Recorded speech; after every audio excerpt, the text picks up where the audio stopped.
Hola, mi nombre es Salvador Rojas Galicia y el día de hoy hablaremos de farmacología renal. Los temas que abarcaremos son conceptos básicos de la regulación farmacológica de las resistencias periféricas, la regulación de la excreción renal de líquidos y electrolitos, diuréticos tipo tiacídico e inhibidores del cotransporte sodio-potasio 2-cloro. Los objetivos en esta presentación son que el alumno de farmacología comprenda los conceptos básicos de los mecanismos fisiológicos renales, identifique los diuréticos representativos involucrados en la regulación de las resistencias periféricas y comprenda los cambios hidroelectrolíticos como consecuencia de la administración de diuréticos, determinando así sus principales indicaciones y contraindicaciones. Como generalidades del riñón sabemos que esta es una víscera retroperitoneal en forma de frijol o de judía, del cual las funciones van a ser la regulación del pH, equilibrio hidroelectrolítico, regulación de la presión arterial y la eritropoyesis a partir de la producción de eritropoyetina. Si estudiamos al riñón estructuralmente, sabemos que en la parte superficial está la corteza renal y en la parte interna tenemos a la médula, la cual para su estudio la vamos a dividir en pirámides, y las pirámides a su vez van a tener conductos colectores. Entre las pirámides tenemos columnas. Las columnas se van a caracterizar por tener muchos vasos sanguíneos. Importante recordar la irrigación del riñón a través de la aorta abdominal, ya que después de dar varios colaterales se van a originar las arteriolas aferentes. Las arteriolas aferentes se continúan como capilares glomerulares y es aquí, en el capilar glomerular, donde se va a dar la filtración del soluto y el agua de estos capilares hacia el espacio de Bowman o el interior de la nefrona. Posteriormente el capilar glomerular se continúa con la arteriola eferente y la arteriola eferente a bajas concentraciones de angiotensina 2 se va a producir una vasoconstricción. La angiotensina 2 a una alta concentración va a producir vasoconstricción de la arteriola aferente, o también mediante el sistema nervioso simpático se produce esa vasoconstricción de la arteriola aferente. Lo importante de estos cambios en la vasoconstricción y dilatación de estas arteriolas es que cambian la presión hidrostática dentro de estos vasos, lo cual va a modificar la tasa de filtración glomerular y el flujo sanguíneo.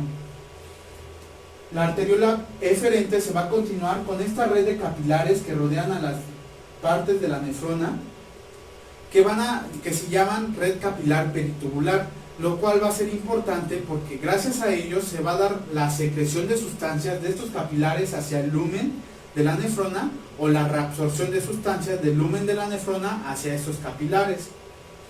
Es importante recordar los mecanismos de transporte de membrana, ya que gracias a ellos se va a llevar a cabo la reabsorción, la secreción, la filtración y la excreción de las sustancias. Si recordamos, el transporte pasivo se va a dividir en tres grupos. El primero es la difusión simple, el cual va a ser el paso de moléculas a través de espacios intermoleculares de la membrana de un lado a otro de la membrana a favor de un gradiente de concentración. La difusión mediada por conductos, el cual va a utilizar canales iónicos. Entre sus ejemplos tenemos al canal de calcio, canal de potasio, canal de sodio. La difusión mediada por un transportador, en el cual el soluto se va a unir al transportador y posteriormente se va a dar un cambio conformacional en esta proteína, lo cual va a producir que el soluto pase hacia el otro lado de la membrana. Y el transporte activo. El transporte activo siempre va a ir, a diferencia del transporte pasivo, en contra de un gradiente de concentración. Para su estudio lo vamos a dividir en el transporte activo primario, el cual va a utilizar moléculas de alta energía. Como ejemplos tenemos al ATP, el cual va a producir la energía necesaria para que la molécula pase en contra de un gradiente de concentración. Y el transporte activo secundario, el cual la energía que va a producir el movimiento de las moléculas va a ser el gradiente electroquímico, la energía del gradiente electroquímico, el cual se produjo anteriormente gracias al transporte activo primario. De este van a haber dos ejemplos, que es el transporte unidireccional o cotransporte, cuando las dos moléculas van hacia un mismo lado, y el cotransporte bidireccional o contratransporte, en el cual una molécula va a ir hacia un lado y otra molécula al lado contrario. Hay que recordar que la nefrona es la unidad anatómica y funcional del riñón. ¿sí? Es la que nos va a ayudar a la formación de la orina. Y bueno, sus partes van a iniciar en el glomérulo, se van a continuar con el túbulo contorneado proximal, donde se va a reabsorber la mayoría de todas las sustancias o solutos que van a entrar en ella. Entre ellas tenemos la reabsorción de aproximadamente el 100% de glucosa y aminoácidos, la mayor parte del citrato y del lactato. Tenemos la reabsorción del 67% del sodio y del potasio, 77% de fosfato y 67% de calcio. El túbulo contorneado proximal se va a continuar con el túbulo recto proximal, en el cual se va a reabsorber el 15% del fosfato. Se continúa con el asa descendente delgada del asa de Henle, la cual va a ser permeable al agua pero impermeable al soluto, lo cual quiere decir que va a reabsorber agua y va a concentrar el soluto dentro del lumen. Al llegar a la rama ascendente delgada del asa de Henle, hay un líquido hiperosmótico que salió de la rama descendente. A diferencia de la rama descendente, la rama ascendente es permeable al soluto pero impermeable al agua, lo que va a empezar a diluir el líquido que se encuentra en ella. La rama ascendente gruesa va también de igual forma a ser permeable al cloruro de sodio, pero va a ser impermeable al agua, por lo cual va a empezar o va a seguir diluyendo esta solución que se encuentra dentro del lumen, y por eso a esa parte de la nefrona se le conoce como segmento diluyente. El siguiente es el túbulo contorneado distal. El túbulo contorneado distal se va a caracterizar, que sería esta parte, el túbulo contorneado distal, se va a caracterizar por de igual forma ser permeable al cloruro de sodio pero impermeable al agua, por lo cual el agua no se puede reabsorber, queda dentro de la luz y sigue diluyendo. A este segmento de la nefrona se le llama segmento diluyente cortical. Algo importante a mencionar de la asa ascendente gruesa es que aquí vamos a tener a la mácula densa, la cual va a tener células especializadas que van a censar la concentración de cloruro de sodio en la arteriola aferente, y a altas concentraciones de esta molécula va a producir renina.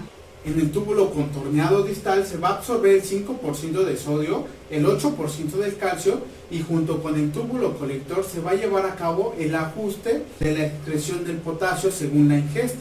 Mientras más ingesta de potasio va a haber una mayor excreción de potasio.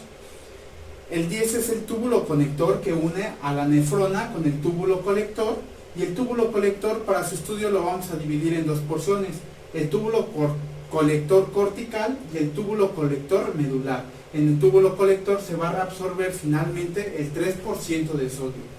El 15% de fosfato se va a excretar gracias a la hormona paratiroidea. La excreción de un soluto va a ser la suma algebraica de la filtración.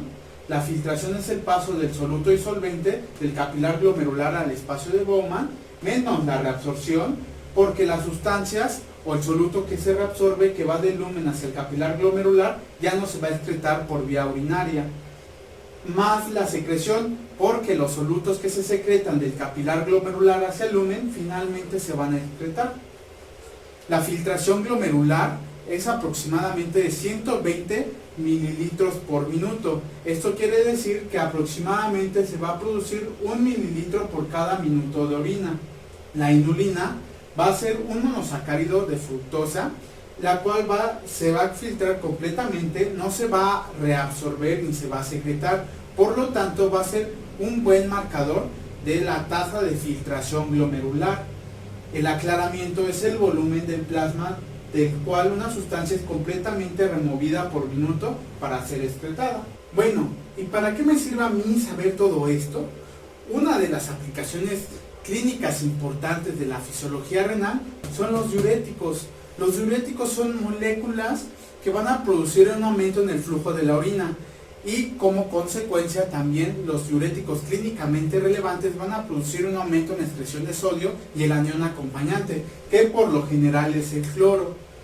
Por lo tanto va a producir una modificación en el control renal de otros cationes y aniones, y va a modificar indirectamente la hemodinamia renal mediante el freno diurético. En esta gráfica podemos observar al freno diurético, que es el peso corporal, el tiempo en el que se administra un diurético. En una administración aguda lo que vemos es pérdida de cloruro de sodio agua y otros electrolitos, por lo tanto va a disminuir el peso, después se va a mantener constante y mediante la activación del freno diurético, que es por la activación del sistema nervioso simpático, eje renina-angiotensina-aldosterona y la disminución de la presión arterial que va a reducir la natriuresis por presión, se va a empezar a compensar y va a ir recuperando el peso corporal.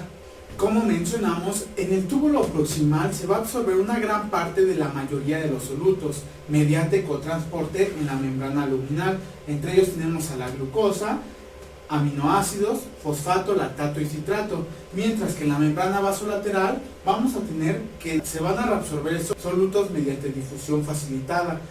En este caso tenemos la glucosa, aminoácidos, fosfato, lactato, citrato y el bicarbonato, quien va a generar el gradiente de concentración para facilitar el transporte de la membrana luminal a la sangre, la bomba sodio-potasio ATPasa.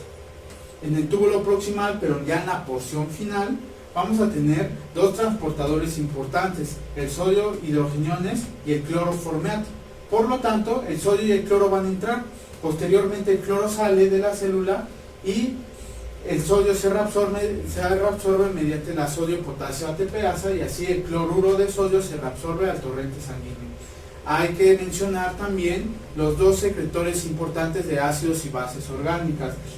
Los ácidos débiles se van a secretar mediante la ayuda de la ATPasa y el alfa-cetoglutarato, mientras que las bases débiles se van a secretar con ayuda de la ATPasa y posteriormente con ayuda de una bomba sodio-hidrogeniones. Los inhibidores de la anhidrasa carbónica van a tener una escasa utilidad como diuréticos, debido a que la asa ascendente gruesa de Henle va a compensar la pérdida de bicarbonato, agua y otros electrolitos.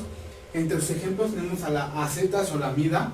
Y bueno, ¿cuál va a ser el mecanismo de acción?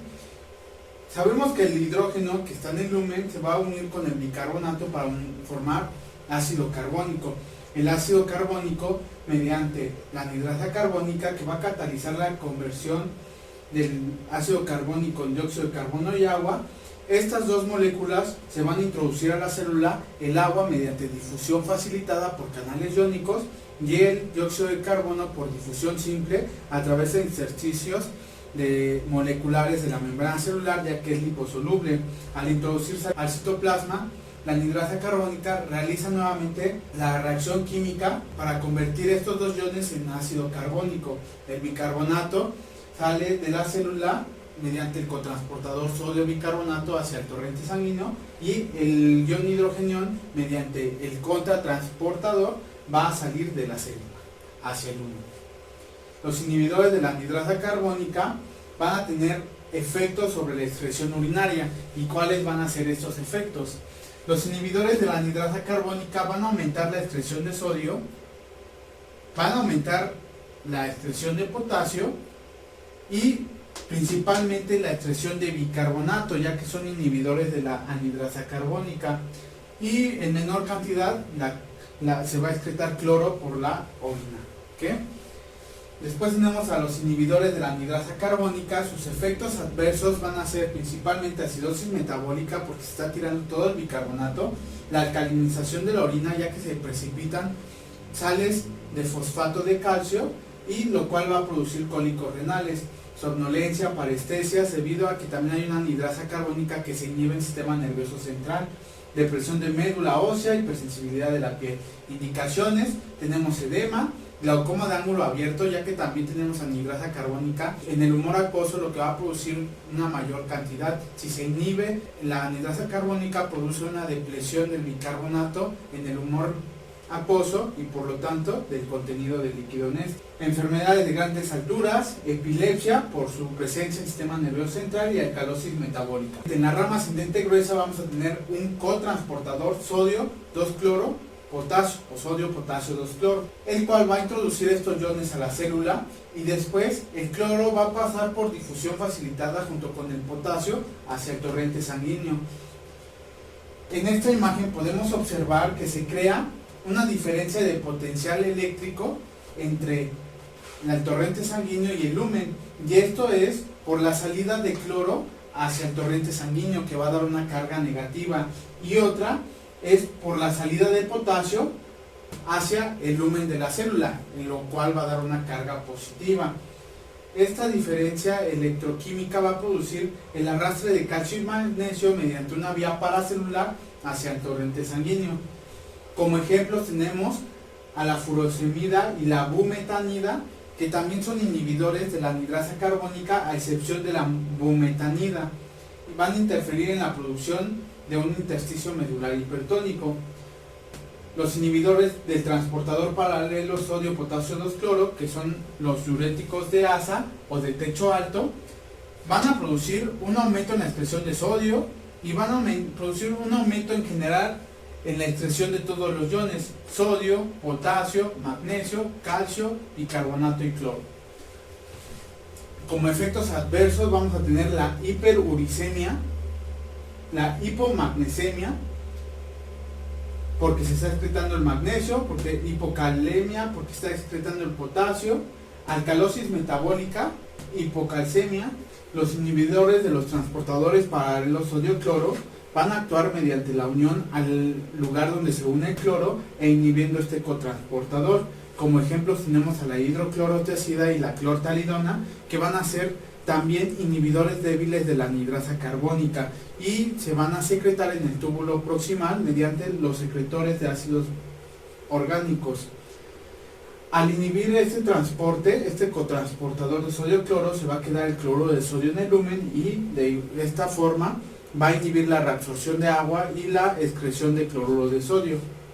El efecto excretor en el riñón que van a producir los inhibidores del cotransporte sodio-cloro va a ser el aumento en la excreción en la orina del sodio, el aumento en la excreción del potasio, el aumento en la excreción del bicarbonato y del cloro, y la excreción del calcio va a estar disminuida, mientras la excreción del magnesio va a estar variablemente aumentada. Por lo tanto, como efectos adversos tenemos hipotensión, porque excreta sodio y disminuye el volumen sanguíneo; hipocalemia, por la excreción de potasio; hipomagnesemia, hipocloremia, alcalosis metabólica; hiperuricemia e hipercalcemia. Es importante recordar esto de la hipercalcemia, ya que se reabsorbe más calcio en vez de excretarlo.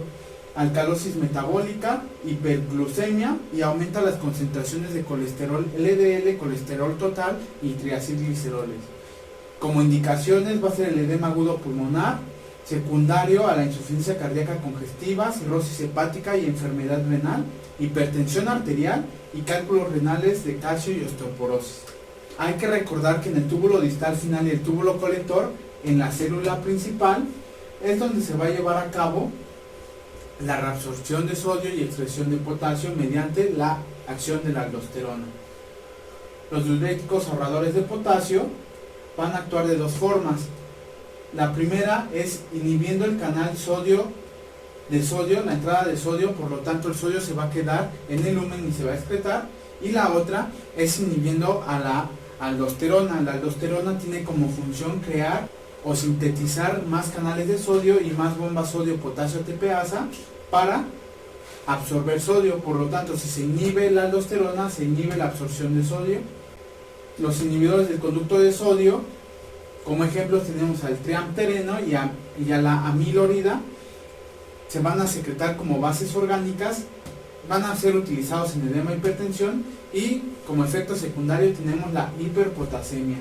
Los antagonistas de la aldosterona, como efectos adversos, vamos a tener que la espironolactona va a tener afinidad hacia la progesterona y andrógenos, por lo tanto puede producir ginecomastia, impotencia, irregularidades menstruales y disminución de la libido, junto con hirsutismo. La hiperpotasemia es potencialmente letal, puede producir acidosis metabólica, gastritis, hemorragias gástricas y úlceras pépticas. ¿Cuál va a ser el papel de los fármacos ahorradores de potasio? Ambos fármacos van a disminuir la excreción de potasio, magnesio y calcio, y van a aumentar la excreción de sodio, bicarbonato y cloro. De esta manera terminamos el tema. En esta última diapositiva les dejo la bibliografía por si gustan consultarla. Muchas gracias.